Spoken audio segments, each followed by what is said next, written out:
Hi, it's me, April again. Kamusta sa inyong lahat? Welcome to another segment of UNAWA. And again, that's our online conversational series that comes from the Filipino word that means to understand. In this segment, it's a continuation of our previous segment, and we want to discuss further the support available to our community and where you can go for help. So this segment, we're excited to have Andrew Lam with us, and he's going to discuss how social services supports the community. Andrew Lam is the program coordinator for the Family Wellness and Community Enhancement Program at the Catholic Social Services Immigration and Settlement Service in Edmonton. In this role, he and his team help newcomer families experiencing complex issues integrate into Canada. He brings 5 years of experience working with newcomers, youth, and marginalized communities on issues of integration, access to technology, and inclusive community development. He also works as a research assistant for Dalhousie University with a focus on social media, online communication, integration, and civic engagement. So welcome, Andrew. It's really great to have you here. How's it going? Hello. So my first question is, well, actually, just a little recap. Tell us about your organization. So Catholic Social Services, specifically the Immigration and Settlement Service, essentially helps newcomers settle, integrate, and be participants to Canadian society. And we've been doing it for a while now, since the 1960s. And currently we're one of Edmonton's primary newcomer settlement serving organizations. We have a wide range of programs and services, which include refugee assistance programs, the Cultural Links program, intercultural education, and as well as community support services for temporary foreign workers, as well as privately sponsored refugees and some other programs. All in all our programs and services are free and confidential, and we have them in over 70 languages. Now that's the formal spiel, but ultimately what we aim to do is just to help newcomers integrate smoothly into Canada. As we all know, immigration and the transition during immigration is a complex and difficult and ultimately really taxing process. So our goal is to really mitigate the stress and any of the unknowns associated with immigration. So in that, we have 2 primary focuses. The first is to help newcomers meet their basic needs like food, shelter, clothing, finding employment, and such. So for instance, in our RAP program, we provide temporary accommodations for up to 2 weeks for any refugee arriving to Canada and help obtain medium and long-term solutions. We also provide support with applications like citizenship, health supports, financial support, as well as educational counseling. Our second focus would be that of cultural integration and development of soft skills. As you know, immigration can be frightening and more so alienating. So for these reasons, we spend a great deal of time and effort in language development, cross-cultural education, and mental health supports. So I'm personally part of the Family Wellness and Community Enhancement Program, where we focus on helping newcomer families as a whole immigrate to Canada.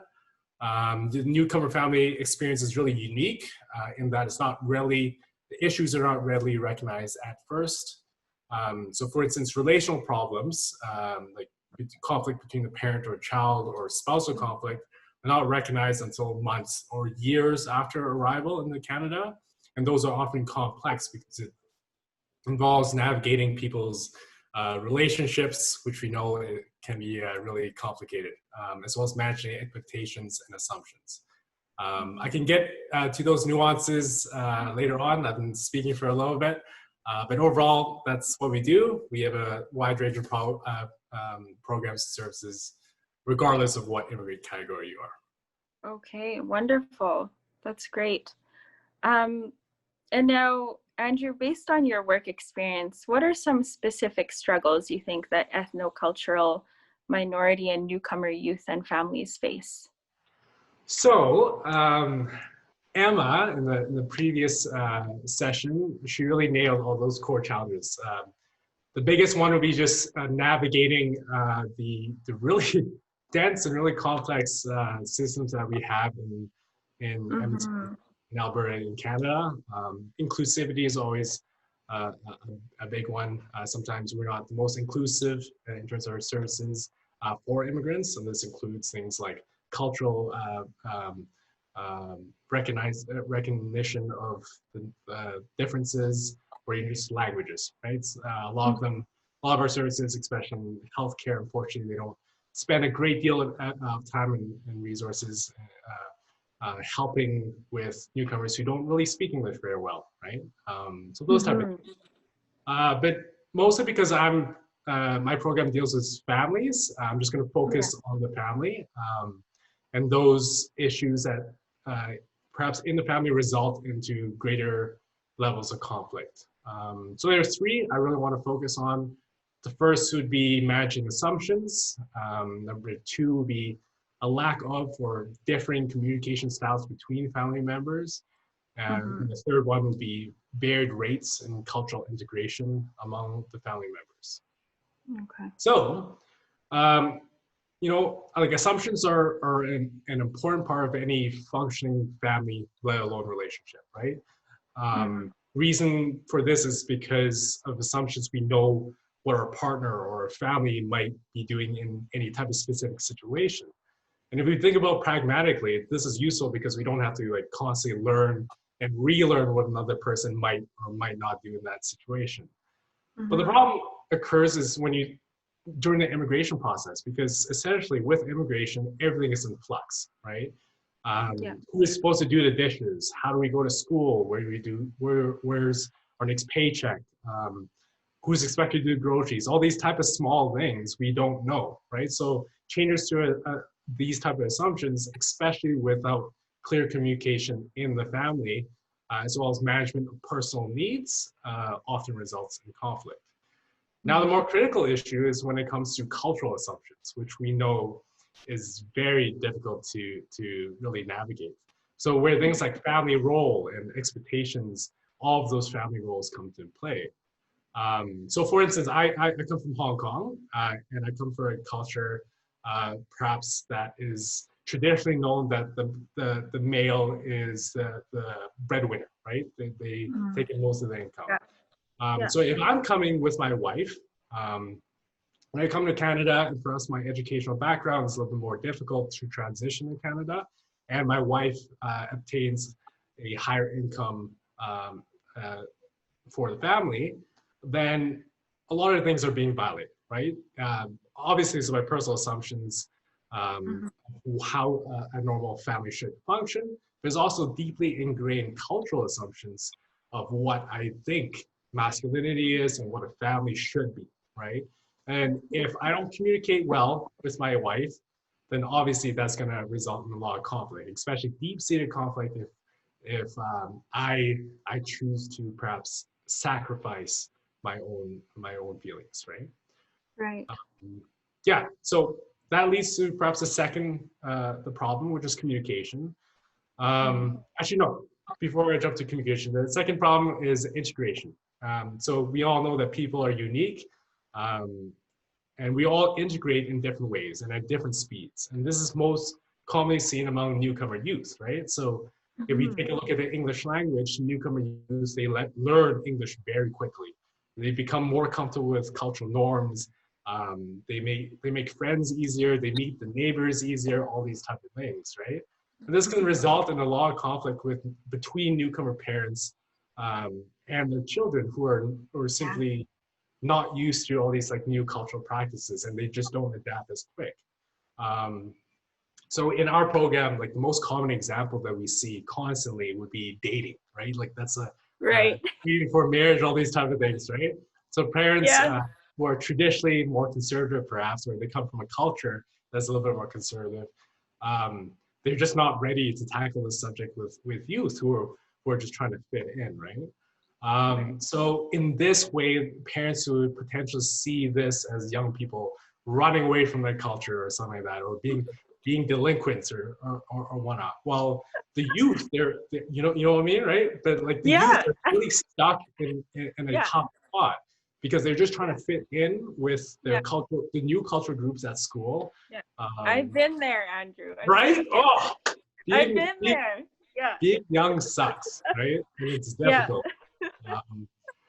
And yeah, so that's dating is one thing, and another one's interpretation. So lots of times, unfortunately, even when it's inappropriate, parents have to rely on their kids who are more fluent in English to interpret, let's say, like medical jargon, all these type of things, and it's not appropriate, unfortunately, right? And oftentimes it leads to resentment among young people. So, and within that, the relationship degrades. Now, I'm going to take this one more level down, and I would say the core issue among all of this is the idea of boundaries, right? So often newcomers, they come from collectivist cultures. So in collectivist cultures, we recognize family role as something that's critically important. So I'll take my own culture, for instance. So I'm Chinese and I come from Hong Kong. So within my family unit, hierarchy is very important, right? So I'm always going to be deferring to people who are older than me. So for instance, I live with my grandma. Essentially, I'm going to be doing everything for her, right? So, but that's how it's understood, right? So in collectivist cultures, collectivist cultures, the personal boundaries are very thin. So what we like and we don't like, it doesn't really matter as much as compared to what tradition dictates, right? Or the culture dictates, right? But for cultures like Canada, which are individualist cultures, it's the personal boundaries are much more thick, let's say. So we know exactly what we don't like, we know exactly what we like, and we are expected, and it's culturally and socially appropriate for you to stand up for what you like, right? So then that puts us in a really difficult situation, especially when our parents perhaps don't have the same idea of what boundaries, or the same idea of boundaries as the kids, right? In terms of integration. So that can lead in conflict, especially if we lead to a third point, which is communication. If their communication is poor. Now I want to make like a distinction here. It's not really poor communication; it's just a different type of communication. So if we return to collectivist versus individualist cultures, collectivist cultures we tend to focus on high context communication. So when I'm referring to high context communication, I'm talking about communication that does not rely so much on verbal communication. We mostly rely on context. So that means like, where were you talking? Who are we talking to? Why are we talking? What are we talking about? Those type of things, right? Versus individual cultures where it's low context, right? It's mostly verbal. By and large, it's verbal. So if I say something, if I say I like ice cream, I literally mean I like ice cream, right? Yeah. So this difference in communication makes it very difficult for people with different type of boundaries who are integrating at different rates to really communicate the different types of assumptions and violations and assumptions in healthy ways. Oftentimes we just, newcomer families can, if they don't develop those communication styles, result in really bad conflict. And sometimes in families, we have this idea that sacrifice is the most important thing. And yes, it's really important, right? You come to Canada, my family came to Canada and they sacrificed a lot for my own future, right? And I completely appreciate that. But at the same time, continued sacrifice without clear communication can result in deep resentment, right? So that's those three things result in a lot of family conflict. Yeah. That's a long spiel, but essentially, that's what our program tries to deal with. Yes. Oh, thank you for that, Andrew. And I can totally relate to a lot of the things you've said. So I'm pretty sure that the Filipino community itself can relate to what you said. It's difficult to be in two cultures and kind of like being almost like halved in a sense, because you want to, still make your parents proud. And I mean, there's so many expectations of you or obligations. And then you also want to integrate into the Western or Canadian culture where yeah, it is very individualistic. This is what I like. This is what I want. This is how I Mhm. want to do it. And you're right. Like there's a lot of nonverbal cues in Asian cultures. Like it depends on where you were, who you were with, what you were saying, how you were saying it, your tone, everything, right? So I Exactly. completely get it. I completely get it. So now moving forward with your programs, do you have specific programs for youth, families, and newcomers? And also, are the programs culturally sensitive? Like, do you have Filipino workers or that can support Filipino clients? Mm. So that's a very big question. So I'm gonna break it down a little bit. So we strive to make all our programs culturally sensitive, and it's really depending because culture is so specific. We really try to cater it to the immigrant class in terms of language, in terms of cultural intelligence, and all those type of things. So specifically for Filipino clients, we certainly do have that as well. Like I mentioned before, we have a temporary foreign worker assistance program that are fully all Filipina. So they speak Tagalog, they have the cultural awareness to deal with culturally sensitive problems and all those type of things. As well as we have the newcomer settlement program. And again, like I said before, they speak in varied languages. So mostly the primary ones, so like Arabic, Spanish, all those type of things, and certainly with Tagalog as well.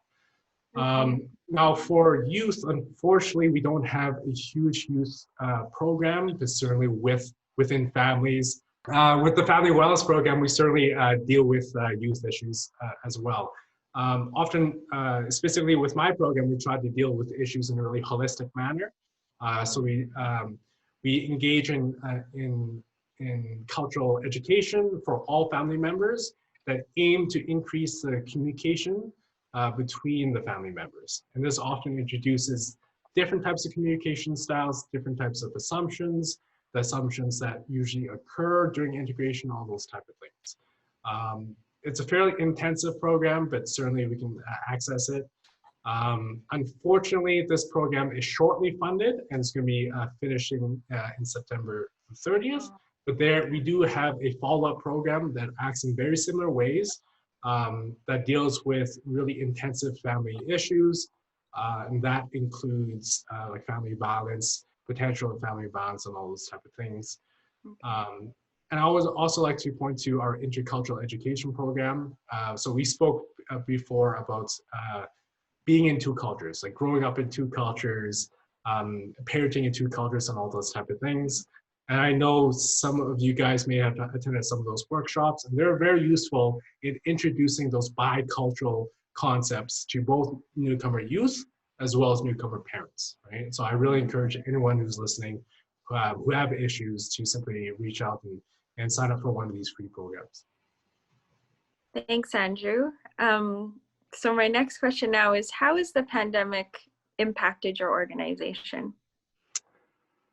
Well, personally, the pandemic has made me very lazy. I'm constantly at home. But obviously, with my organization, it's impacted us similarly to lots of other organizations in that we had to change our communication style. We're texting our clients far more. All of our intercultural orientations and webinars are online through either Zoom or Microsoft Teams, all these type of platforms. So we're facilitating them that way. Some of our services, for instance, my program, we do need to meet one-on-one in certain instances. So for severe issues like, let's say, issues of separation, issues of psychosis, domestic abuse, all these type of things, where it is needed, we will make that effort for sure. Okay, great. And how can people access your programs and services? A short Google search away. So you can just simply Google Catholic Social Services Immigration Settlement Service, and they'll take you to the referral program, or sorry, our intake, sorry. There's a list of different programs that we do provide online. As you can certainly tell the intake staff worker which program you would like to access, or if you need some more information on specific need that you have, they can certainly help you there. Okay, awesome. Thank you. And in what situations would someone consider getting help from your organization? I would almost say in all situations. Prevention is the best key to any issue, and education is the best key to that, right? So if you like to just simply educate yourself and maybe have a better understanding of maybe the cultural differences, simply reach out and attend one of our free workshops. If you have an issue, for sure, you can certainly reach out. But prevention is key. Awesome. Thank you.